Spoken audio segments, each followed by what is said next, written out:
Okay, so let's just pause here for a minute and be real with ourselves. A lot of us were not raised up to be intact, I guess you can say, with Mhm. our emotions. Your emotions were dismissed, Mhm. your emotions were ignored, or you were punished when it came to expressing your emotions.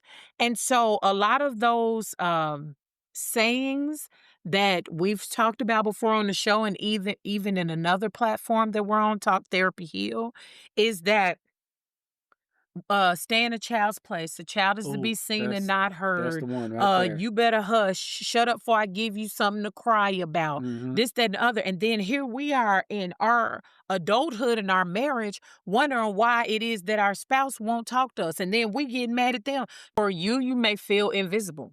You may say, "Oh, well, you make me feel like I don't matter," and this, that, and the other. I mean, your spouse may be making you feel like that, but the roots started in your childhood.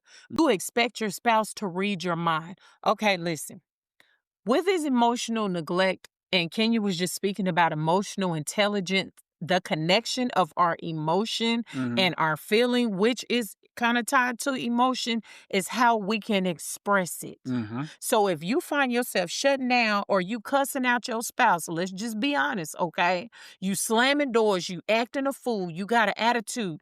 Who does that? Mhm. An adult or a child? So basically, what that is showing is your childlike self is throwing an adult tantrum. Your childlike self is throwing an adult tantrum. Mhm. You have difficulty expressing your needs.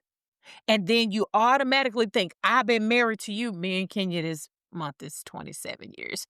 Mhm. But I've been married to you for 27 years. You should know what I want. You should know what I like. You should know what I'm thinking. You should know how I feel. And sir and ma'am, that's wrong. We're getting older. So how can you just stamp that on your spouse and say, you should know how I feel? And basically, they should be a mind reader. That's not right. It's not. And what we have to understand is that we will say things like Shan just said. Um, you a man, you should know this. You should this, you should that.